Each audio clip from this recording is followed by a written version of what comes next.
Right to the end zone. Touchdown, Longhorns. Matthew Golden. We going bowling. The 5, and he punishes his way into the end zone. South Carolina back in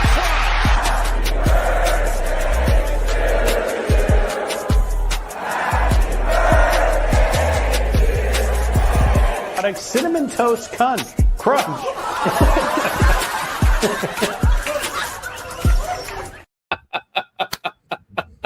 Oh, we got a nice show coming up, buddy. A lot of laughter always when Stevie Lee's involved. I guess you're going to plead the fifth on that until we get to that actual clip. Oh, I guess so, man. That is freaking hilarious. Yeah, hey, we have made it to Sunday, big weekend, and you know what we do. We're going to break down Texas Longhorn football. They picked up their 9th win, but Stevie, real quick in one sentence, how do you sum up the weekend for the Longhorns and other college football you witnessed? Real quick. We got a win. We got a W. That's right. And we're going to talk about it. And one major reason we do get to talk about it is the namesake of the pass rush of Stevie Lee. That beautiful logos on the left or right. And Stevie says that third line right above us, the best. Know who, Hargrove Roofing. Know who's on your roof. Know who's on your roof. Call Hargrove Roofing for all of your roofing needs. They are as family gets. Yep. And I think that's our cue to get this thing rolling. What do you think, Stevie? Let's do it. Let's ride.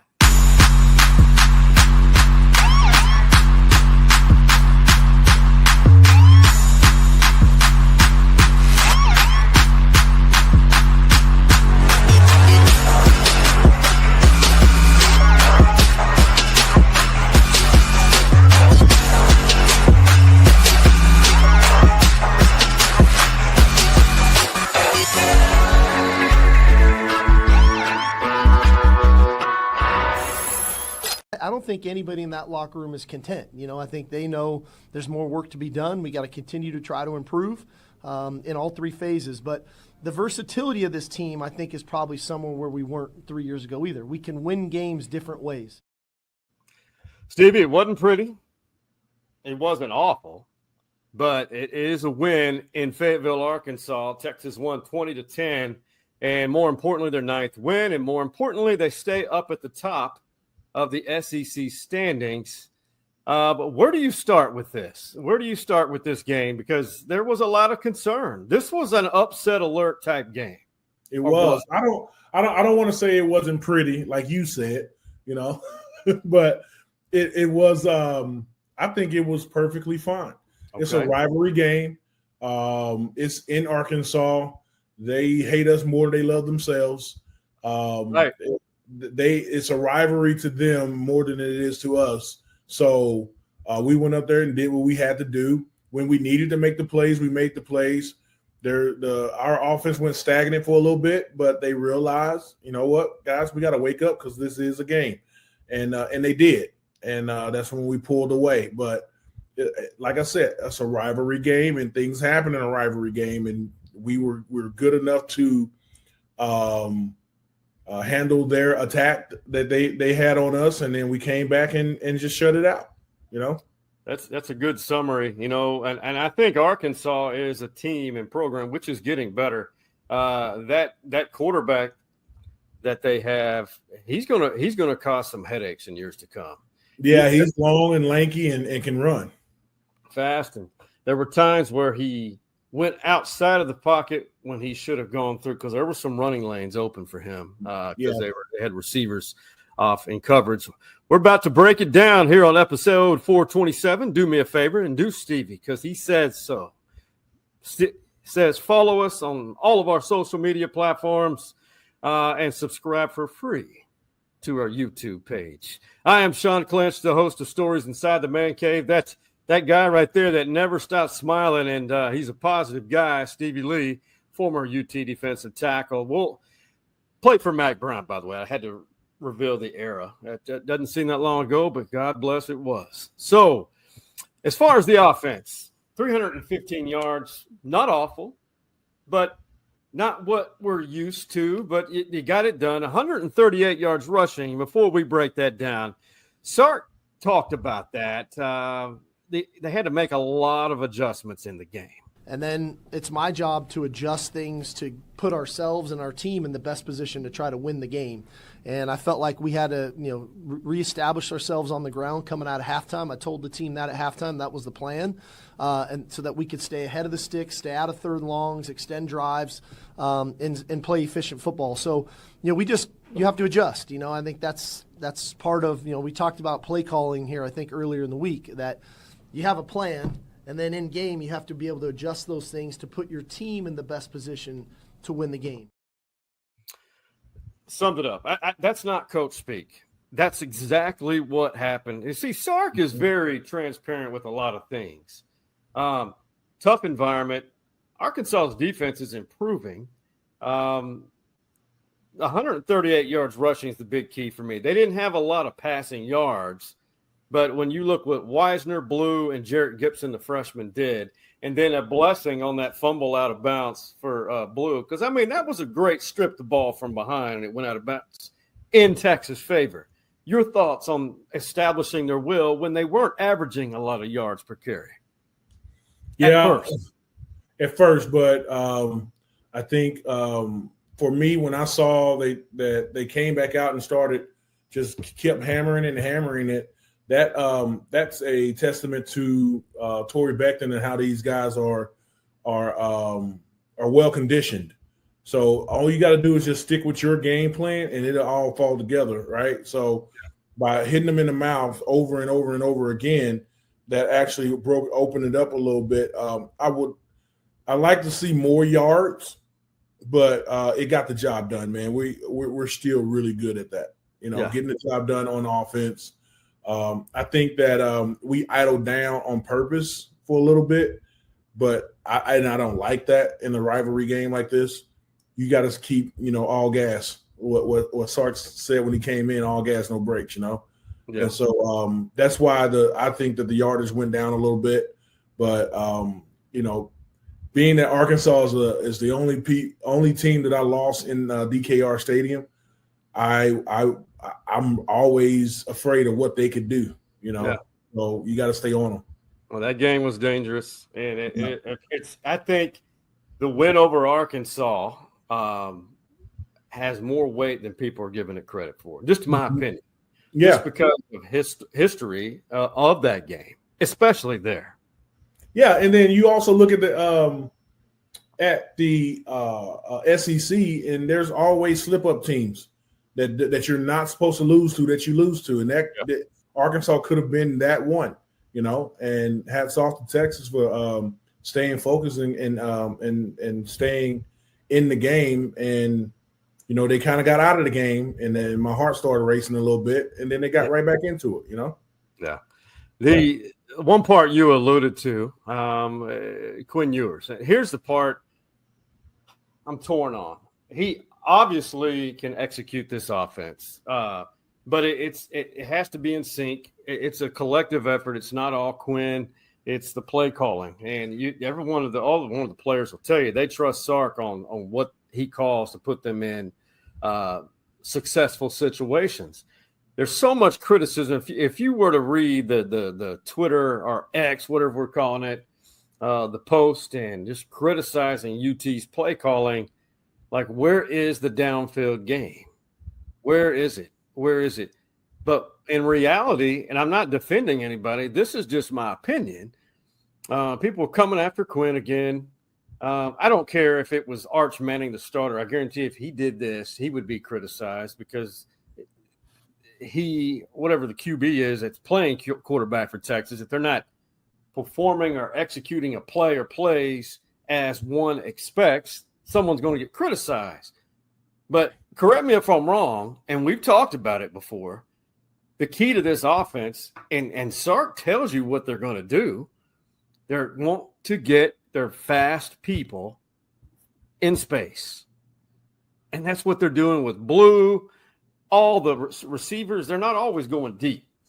And the tight end underneath. Yeah. Man, you know me. This has been my bugaboo on offense. We don't throw the ball accurately enough down the field. That's maybe a factor too. Yeah, I think that's the only factor. If you're asking me. Yeah, I'm always want to know what you have to say. Yeah, so that's it for me, man. I think yours is he's very, very accurate, 20 yards and under, very accurate. He can get the guys the ball in space, in stride as they're running in stride, get the ball so they can just turn up the field and go. 20 yards or beyond,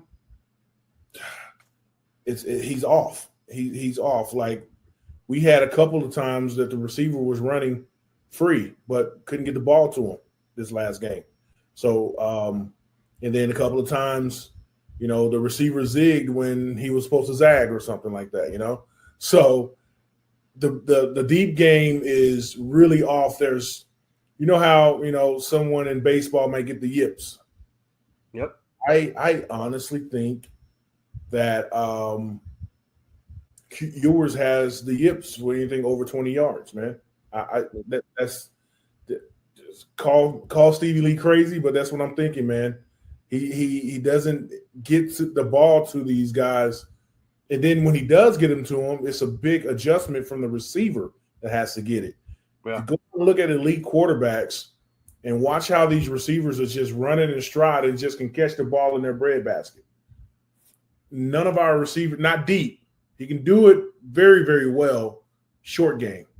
But if it's deep, it's not there. So, and I think he can do it, but I think it's in his head right now.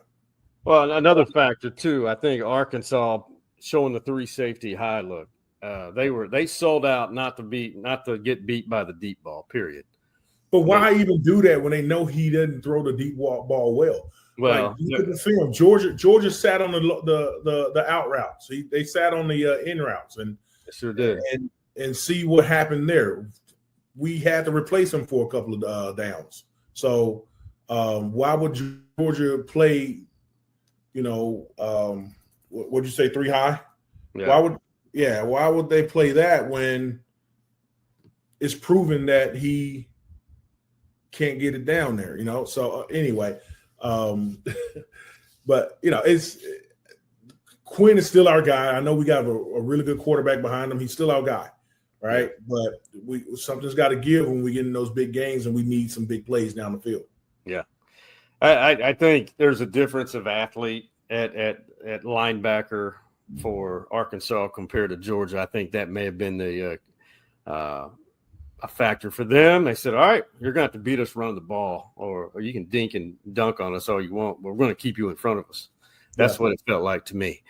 For defense, they held Arkansas to 82 yards rushing. And those numbers, I love the number 69, 6 sacks and 9 tackles for loss.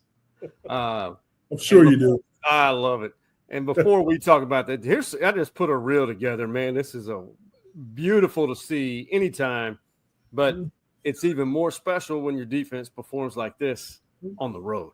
Green on 2nd and 1. That ball is intercepted. That's Ja'Day Barron with the as that never had a chance. It was Barron again here and 22 and another sack, and this time it's Simmons, the true freshman. Green is sacked. That's not going to help at all. Pressure, and they get to him. Colin Simmons, the true freshman. On 2nd down. Brown. Ball is out, and Texas has it. Alfred Collins and Ja'Day Barron had huge gains. The entire defense did. Colin Simmons and all those guys. Ja'Day Barron it's got to be one of the top 2 guys up for the Thorpe Award. Best. He has to be. He has to be. The kid is all over the place. He had a sack too, didn't he? Yeah. Kid is all over the place. 6 sacks and 9 tackles for loss. Yep. That's my defense. And you saw that Alfred Collins caused that fumble.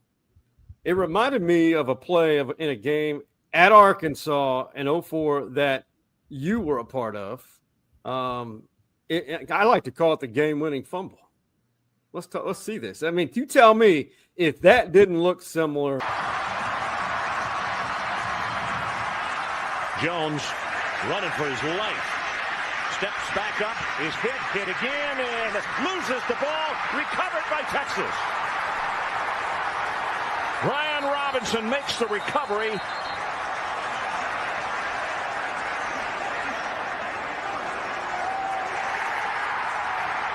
Texas football with 2 minutes and 42 seconds left. And the young. Do you remember that like it was yesterday? Like it was yesterday. I mean, that was hostile. It was very hostile. And the cool thing is, it was in their place, and we knew that before we went out there, the goal was to get that ball back to our offense and put this game on ice. And we did it. And, dude, that felt so good because, that year before they beat us at home and they celebrated on our field. They stayed out there on our field, Houston Nut, horns down on our field and everything. And we came to their place and handled what we needed to handle and hurry up and got out of there, So it felt so good.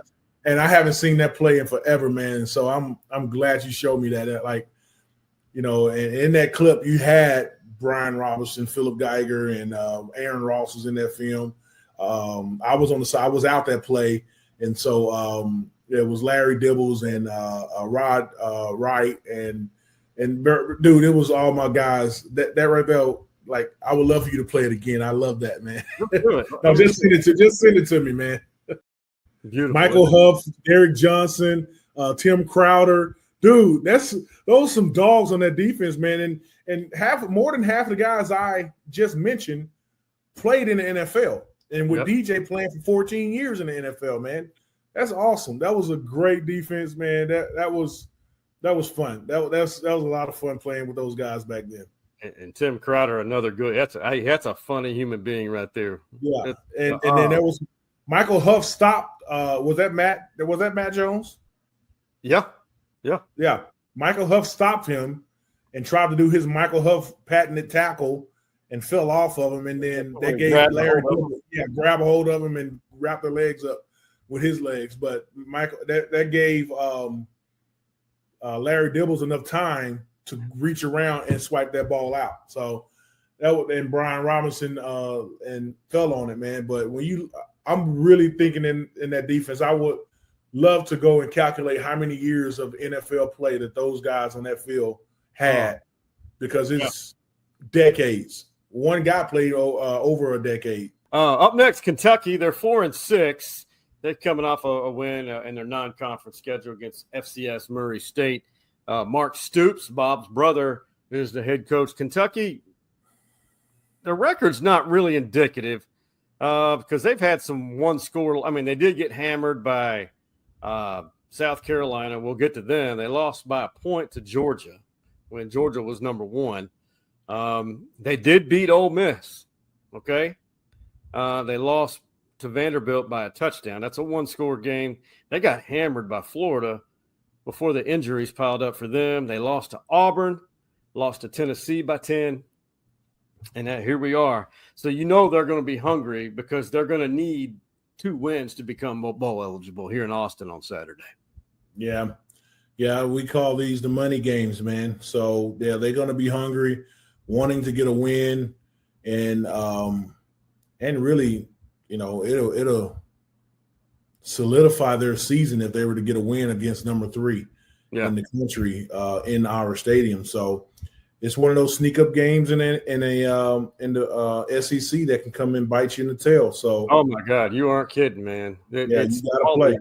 All these games are dangerous. Yeah. Yeah, it is. It is.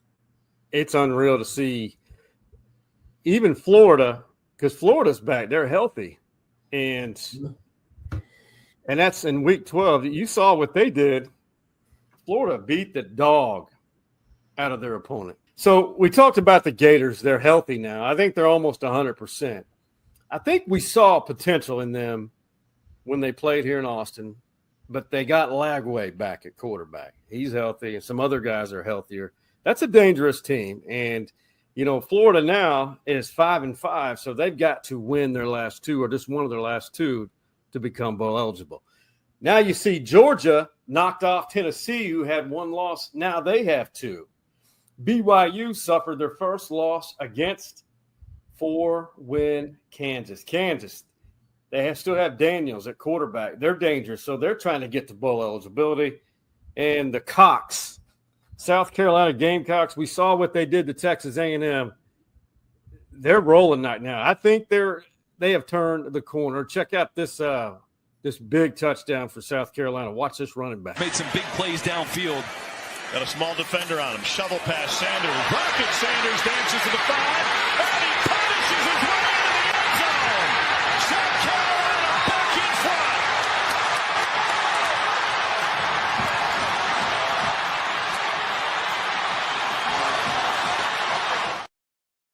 So the Cock House is quite a place.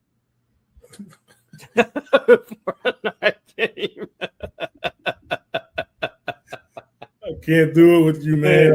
This is just crazy. Oh my God! It is quite a place, man. But that run was fantastic, dude. Like he said, "I'm getting in the end zone by any means necessary," and he bounced off a bunch of different people and got in there. So South Carolina is now 7-3. Yeah. So listen to this. A&M and Texas need to handle business next week. All right? Because Texas and A&M are tied for first at 5-1 in the SEC. Mm-hmm. Then it's a log jam of 2 lost teams, Georgia, Tennessee, Alabama, Ole Miss, then 3 lost South Carolina, Mizzou, and LSU, and Vanderbilt. Arkansas is 5-5, 3-4. So we got a lot. We don't want to jinx anything, but there's a lot on the line here. This could happen. So how about prime times? Colorado Buffaloes. They won their 4th straight game. All they got to do is win out, and they're going to the playoffs. They'll be in the CFP. But with the Heisman talk, do you think this guy is the front runner? Guns it. Sanders in a pocket. Oh, what a catch. Travis Hunter. Give him the Heisman now. In double coverage. He plays defense and offense. Is he the guy? Listen, he had some spectacular catches on offense and an interception on defense. And he's done that in a couple of different games over his career. Listen, who's better right now in college football? I don't know. And I'm trying to figure it out. You know how the Heisman committee is kind of like quarterback heavy. I don't know any quarterbacks out there that's doing it on a consistent basis that can outshine Hunter right now. If I had a vote, I think it's Hunter right now, man. Of course, you got Junty from Boise State, but the knock on him is who he plays. Yeah. The Mountain West Conference. Special day in Boulder. I love it. So this lady, I think, was back in her day, she was a Colorado cheerleader, and she hung around Boulder.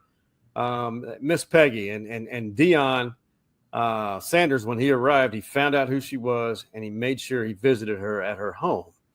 She turned 100 years old, and all of Folsom Field sang her happy birthday yesterday. Happy birthday.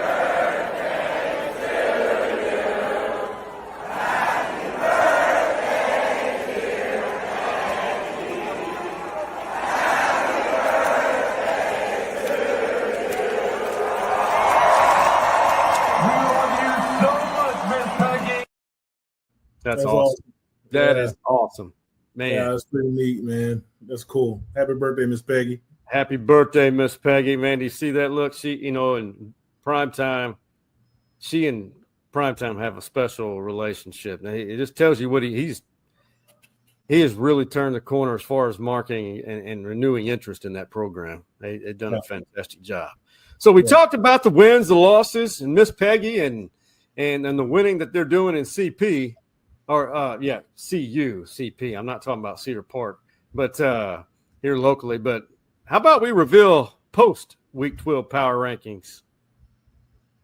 You ready? Let's do it. Let's do it.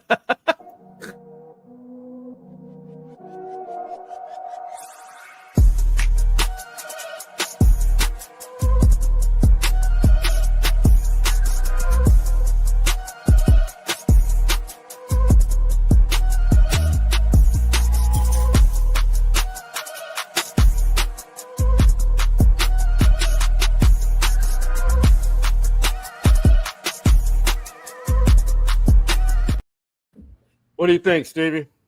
Well, I would not have been mad if Ohio State jumped Oregon.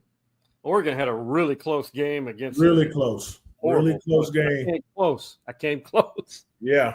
Because they have one loss, that's why. I understand that, and that's fine. But who has Oregon played? Well, they did beat Ohio State head-to-head. Yeah. Oh, yes. But here's where it becomes interesting. I mean, you've got Indiana still undefeated. Look at this. I had Alabama jump Georgia, but Georgia goes up from 12 to 7 after that win over Tennessee. Tennessee falls all the way to 11. Ole Miss, until they get another good win, I don't know if they get into the top 6. But I did move A&M up, and Colorado on the 4 on the outside. And SMU is playing lights out. They are. I think Colorado will make it into the Big 12 playoff. I mean, I'm sorry, the college football playoffs. SMU, they have to win the conference, right, to get in? Yeah. So I like what they're doing up there, but I'm not sure. They may be staying on the outside looking in. So correct me if I'm wrong. The 5 conference champions get in, and then the 5 highest ranked conference champions get in, and then it's 7 at large. Yeah, yes, that's my understanding. Yes, and the 4 highest ranked conference champions get by first week bye. Man, this is becoming a thing down in San Marcos, a new tradition. Shout out Bobcat Nation. We going bowling. Ah!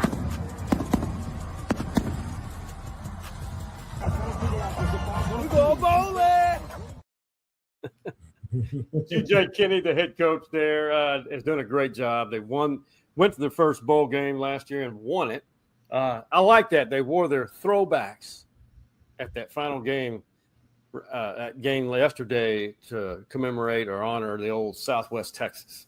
That's awesome. They look good.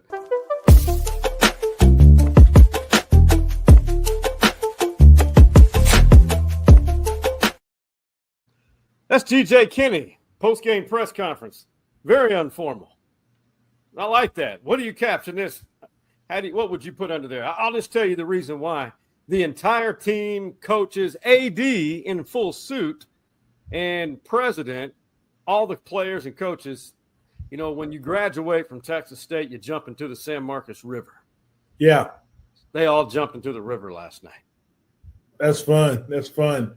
But when I first saw this, I thought he walked up to the mic and said, "Hey guys, we're bowl eligible. I got my flip-flops on to go to the Hawaii Bowl." There you go. They want to go to the bowl in Hawaii, y'all. That's the subliminals, right there. I think his thought bubble should be, or caption should be, "Are Speedos allowed?" Because I got them on under these shorts. You just let me know if they're allowed or not. It's a battle of Texas in the NFL tomorrow night, and a huge chunk of the Austin area high school football programs. Their season came to an end. We'll talk about that on the other side of this break. Here at Hargrove Roofing, we try to think outside the box to kind of get the creative juices flowing. So I brought in my friend Stevie Lee, former defensive tackle for the Texas Longhorns. He's going to help the team strategize, really motivate them, light a fire. This guy's going to block down. This guy's going to block down. You put your butt into the guard, and that way my Mike linebacker gets free to do what? Not only are they going to learn a thing or two, but they're going to also leave with a great attitude and a bunch of smiles on their faces. I'm sorry, what does this have to do with roofing exactly? Get out. Right now. I said get out. For me, that's what it's all about. It's just having fun, making our employees have a great time. Hargrove Roofing. Know who's on your roof. Austin, Texas is changing every day, but one constant is Dirty Martin's Place on Guad. Dirty's recently celebrated 98 years young, and the future is solid. And this space in the back is open to host any event, personal or business related. Hey everyone, it's Daniel here at Dirty Martin's. We're in the Burn Orange Room. We are currently booking a lot of parties back here. If you can see, we got a capacity for about 90 people, but we are excited to host any party that you might want to bring. Give Daniel Young a call at Dirty's to reserve this space for any event that you can think of. This is JJ Gotch, CEO of the Austin Gamblers, and segment 2 of Stories Inside the Man Cave is next.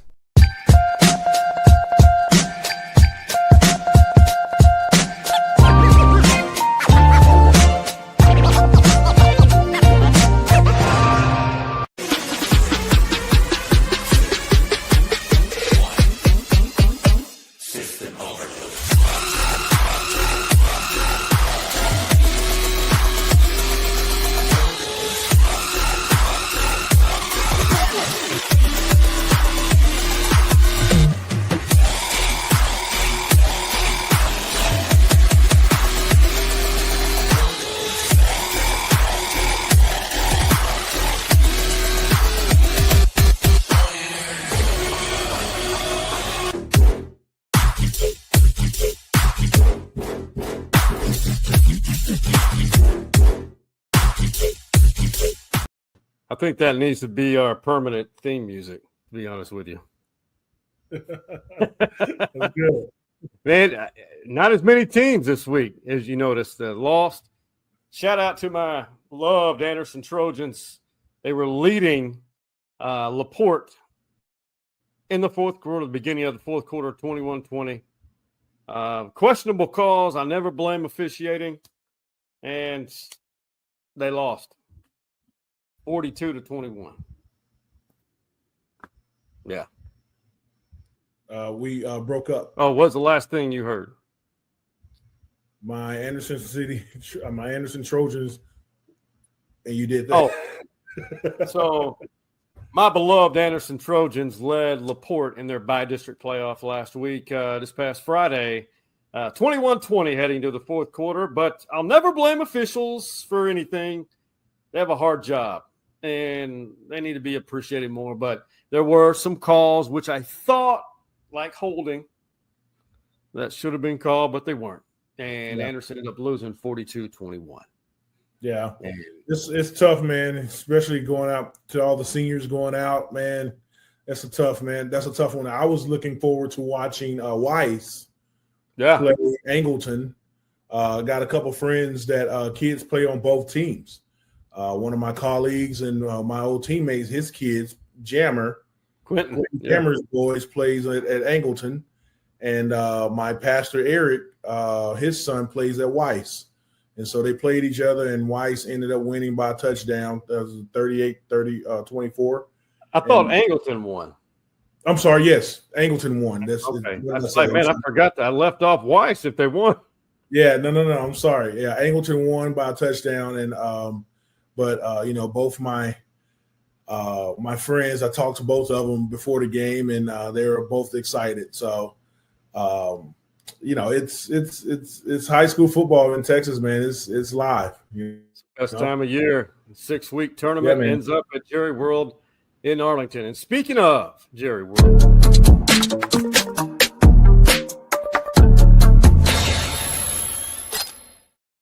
all right, Monday Night Football. Cowboys are not good. Houston Texans are okay. They're much better than Dallas. We'll find out who owns the title of Texas supremacy. I still have flashbacks of Houston's first season, and they beat the Cowboys. And I'll never, ever forget it. It was not fun to watch that. Your thoughts on Monday Night Football, Cowboys-Texans? It's going to be fun.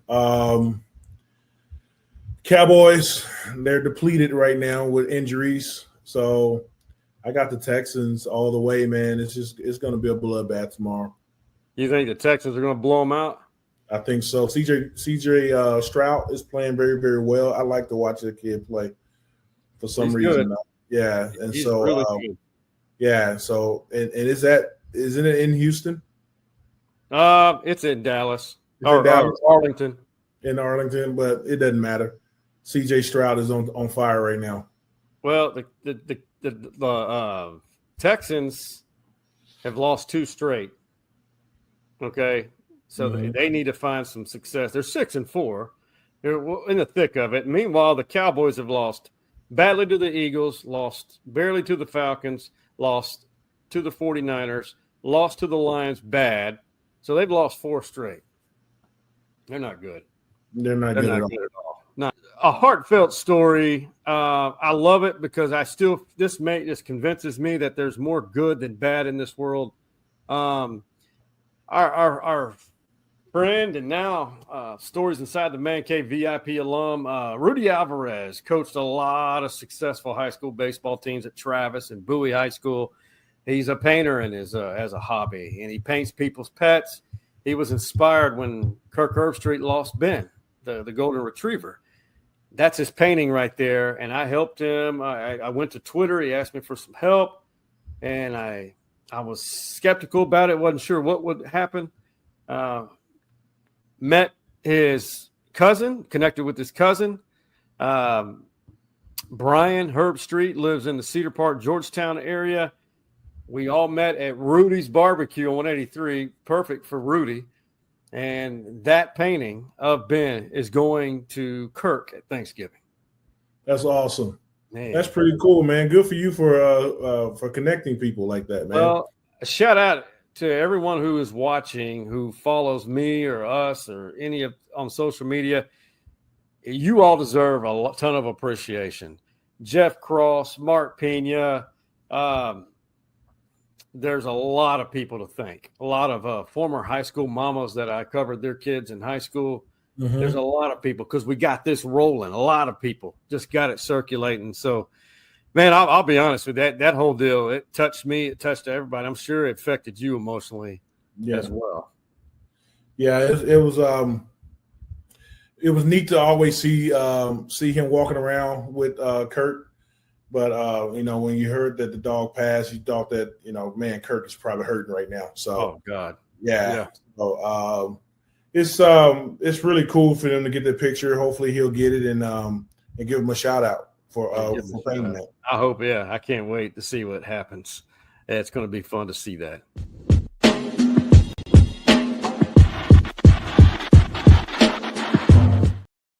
All right, my brother, you and Summer are the people about Austin, Texas, or wherever in the Austin area for dining, fun. Real quick, you got a Stevie ATX pro tip for us. Pro tip right now, the Michelin stars and recommendations and all that stuff came out this week, and that's been the talk of town here in Austin, in the Austin area.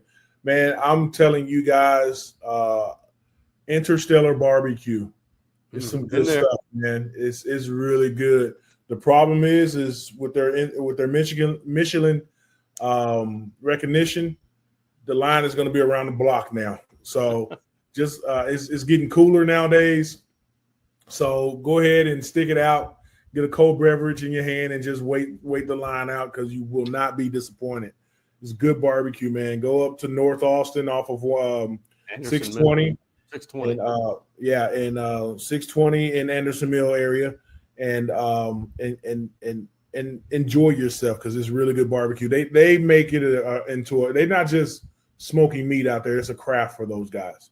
Yeah, they do a good job. It's great. Yeah.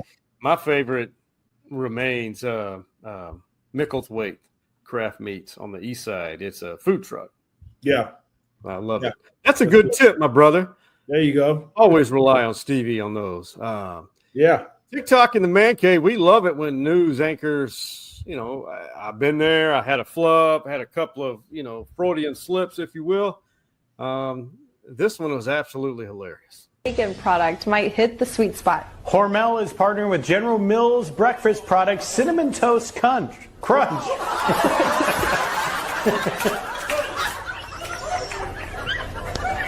Sanitized. It's a family shirt. Flavor is hand rubbed into the sack of the thick cut bacon. He's not going to be able to make it. Matt, you interested? Yeah. I don't think we're going to be trying any of that.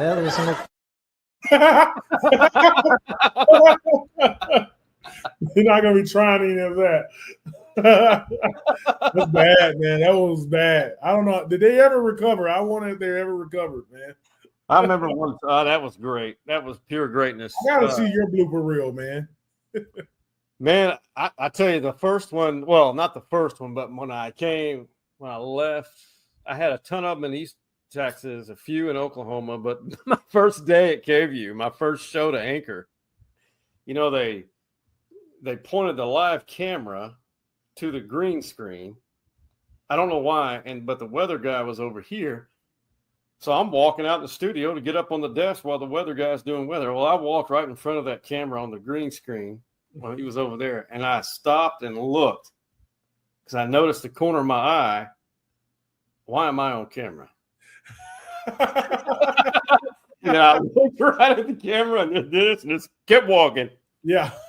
First show That's funny. Hey, man, tell me something good.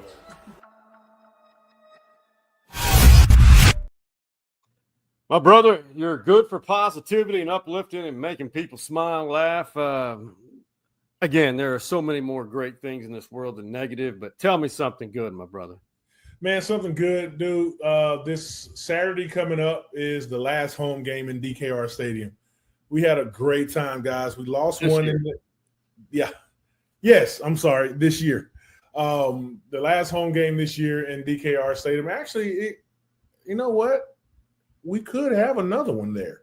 Last regular season game. Okay, let's call it last regular season home game that's on the schedule at DKR Stadium. That's something cool, something good, man. Get out there, support the team, support the Horns. And what's really cool, man, we got some really good vendors in that stadium, food-wise. So get out there, grab a beer, go and enjoy these kids, watching these kids play football, man, because it's a lot of fun in DKR Stadium. And just cheer our guys on to beat the hell out of Kentucky. Yeah, and you could be a part of – it's already been a special year, no doubt. But the potential here – they could be they could win the national championship. You have the potential is watching a national championship team play this weekend, man. So get out there. I'll tell you something good. Man, I wish I could reach everybody when I say this. There's been so many things that are trying to divide people emotionally, and I've just seen so many people go through it since the election. You could just see it in their face, body language. They're worried. They're worried. And this is easier said than done. This is not me taking a side. I just want to remind people how short life is. How short life is and things that we have no control over. Something I learned later in life.